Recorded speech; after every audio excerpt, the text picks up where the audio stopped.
Hay que soñar. Tenés que estar muy dispuesto a aprender. Cuando uno está convencido, Tiene que estar apasionado con lo que hace. uno necesita ser suficientemente perseverante. Y hay muchísimo más para seguir trabajando.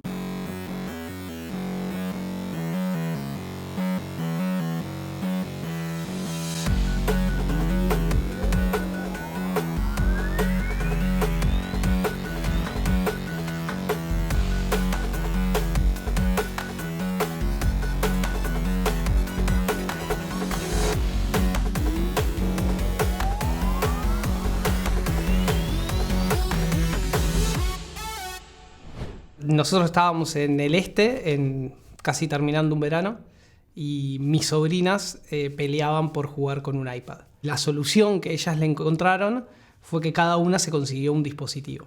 Ahora, cuando cada una tenía su propio aparato, dejaron de jugar juntas. En ese momento yo venía trabajando con algunas cosas relacionadas con videojuegos y entendí que ahí había un problema y que ya venía pensando en eso de que no había algo que combinara las aplicaciones y los videojuegos con los juguetes tradicionales. Hoy en día es una plataforma que lo que permite es que cualquier fabricante de juguetes pueda conectar o agregarle un contenido digital a sus productos.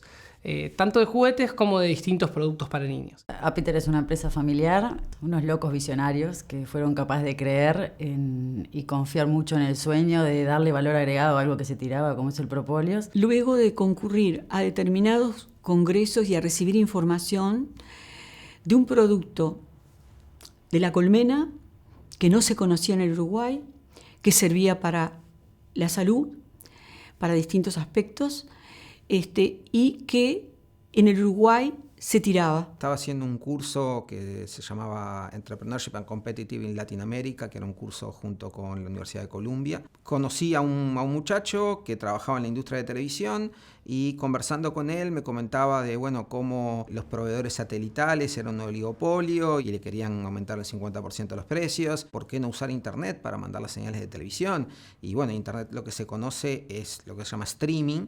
Y obviamente streaming no garantiza una calidad perfecta como se espera en un TV cable. Y ahí es donde me surgió la idea de, ¿por qué no poner ciertos equipos, ciertas computadoras que directamente estén en las cabeceras de los cableoperadores, que descarguen con horas o días de anticipación todos los componentes de video, audio, subtítulos que necesitan para emitir el canal y emitan el canal en forma simultánea en todos estos cableoperadores sin una necesidad de una conexión de satélite o de fibra para enviar la señal?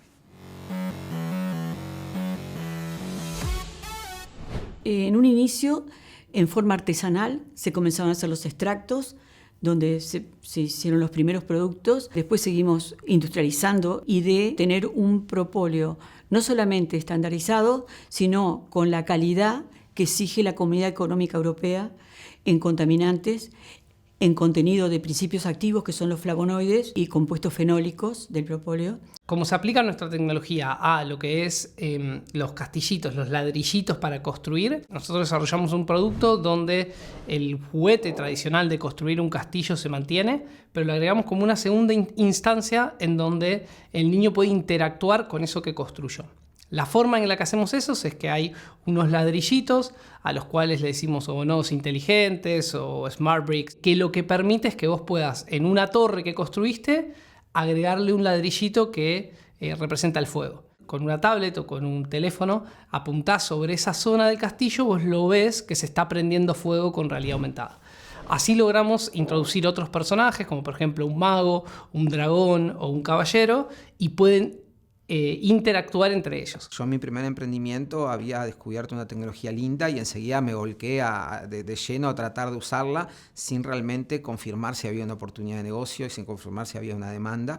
Y en este caso me puse a vender aire, o sea, juntarme con potenciales clientes diciéndoles, mirá, estoy desarrollando esto, y me tomé, te diría, en torno de un año de maduración de la idea, de conocer a potenciales clientes. Viajé a varias ferias internacionales para ver qué otra cosa había, por qué nadie lo había hecho. seguía convencido que había una oportunidad, seguía entusiasmado con la idea de seguir adelante, y ahí es donde, digamos, puse el acelerador de lleno, contraté a la primera persona y empezamos el camino, digamos, de desarrollar el producto. Llevó una etapa muy, muy larga porque en el exterior las exigencias al principio fueron pequeñas y a medida que pasaban los años había más contaminantes, y no solamente había más contaminantes, sino diferentes exigencias por determinadas características o condiciones, o por la propia evolución de los requisitos a nivel internacional, empiezan a poner barreras sanitarias, y en ese sentido la venta se paraba.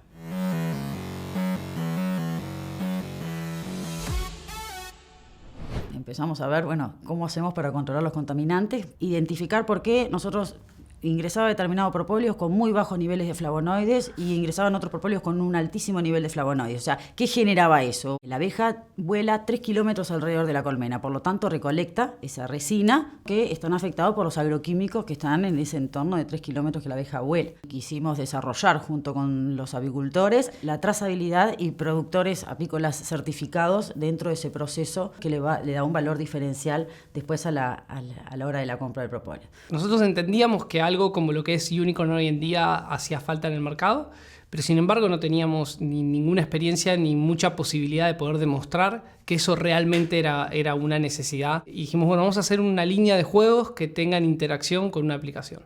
Así surgieron los exploradores, los desarrollamos, hicimos un producto, en 5 meses lanzamos el primer producto al mercado, fabricando aquí en Uruguay y vendiéndolos en Uruguay. Y eso nos permitió poder validar de que verdaderamente había posibilidades de que eso creciera. En un año pasamos de un juego a 5 y de vender en Uruguay y Argentina, después Perú, Colombia, y así hasta que fuimos consiguiendo cierta presencia en el mercado latinoamericano. Prácticamente fue 1 año y medio de trabajo interno de llegar lo que hace a la primera versión del producto vendible. Y ahí, yendo a lo que es el primer cliente, que fue HBO, ellos estaban buscando una solución de lo que se llama Disaster Recovery. Ellos tienen su centro de transmisión principal en las afueras de Miami, en Florida, donde hay huracanes cada pocos años, y necesitaban tener un centro de transmisión de contingencia en caso de que ese centro estuviera fuera de servicio. Muchas de los conceptos y funcionalidades del producto nuestro, que estaba pensado para ser operado en forma remota y automatizada, les hacía sentido, y obviamente terminamos, en base a las reuniones con ellos, los que nos pidieron, ajustando el producto para cumplir con lo que ellos necesitaban y ganarnos a ese primer cliente.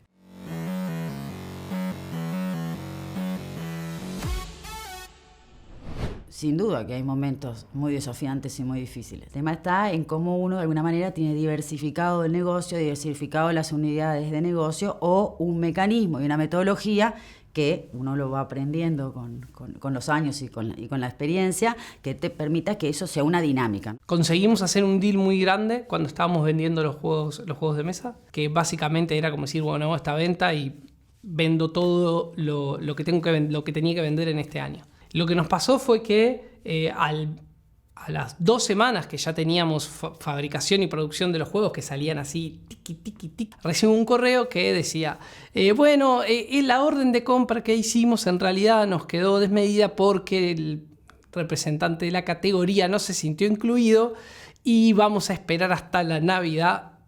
Enter. Y nosotros habíamos gastado el 80% del capital que nos quedaba, lo habíamos invertido en fabricar eso para poder cumplir con esa entrega. Ese día, que en vez de ir a abrir un champán, estaba mirando y veía caer los juegos y decía, ¿a quién le vamos a vender todo esto? Creíamos que no había salida.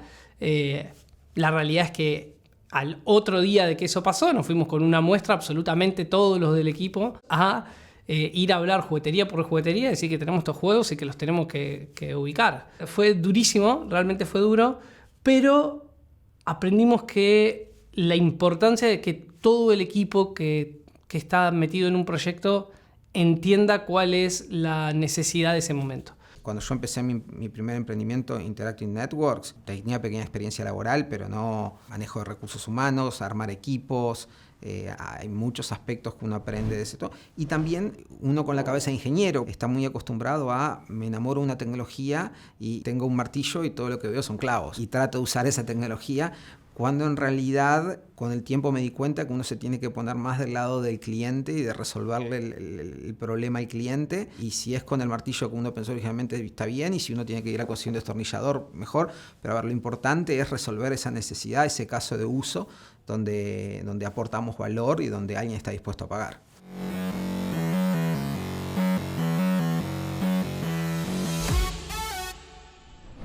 Nosotros estamos en un segmento de la industria más de lo que es la televisión, la distribución de televisión tradicional. Sin embargo, obviamente, lo que está creciendo más y cambiando más es lo que se llama OTT, over the top, que son los Netflix o los iTunes. Y eso está causando, obviamente, una revolución en el mercado. Es un desafío. Por ejemplo, ahora tenemos algunos proyectos en donde tomamos señales de eventos deportivos y nuestro sistema lo utilizan para hacer reemplazo de publicidad o cubrir partes del contenido que no tienen los derechos y mandarlo a un Facebook Live o algún servicio online de televisión. Estamos desarrollando nuevos productos para continuar con el trabajo de lesiones de piel y también en la línea que pueda llamarse cosmética. Estamos 100% focalizados en nuestro landing en Estados Unidos. Empezamos ya hace más de un año a participar en todas las ferias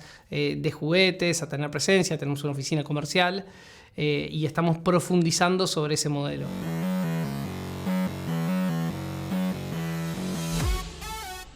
Tenés que estar muy dispuesto a aprender. Estar muy convencido.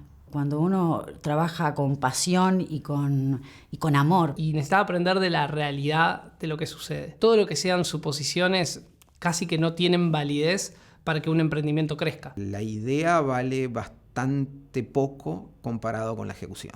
Necesitas entender exactamente el porqué para poder tomar decisiones y que esas decisiones vayan en el camino correcto. Es clave poder armar un buen equipo y rodearse de gente sumamente capaz y poder delegar para poder hacer esa ejecución. Pensar muy a largo plazo en donde uno quiere estar. Creo que lo mejor siempre es conversar mucho sobre lo que te está pasando y sobre las ideas que tenés. Ya hay gente que pasó por ahí y que te puede ayudar a tomar esas decisiones. Tal vez no tenemos un producto perfecto. Siempre tenés ideas buenas, ideas que tenés que descartar. Uno tiene que aplicar el filtro. Tal vez el cliente cuando lo va a implementar tiene un problema. El mantener clientes contentos y focalizarse en solucionar los problemas es fundamental.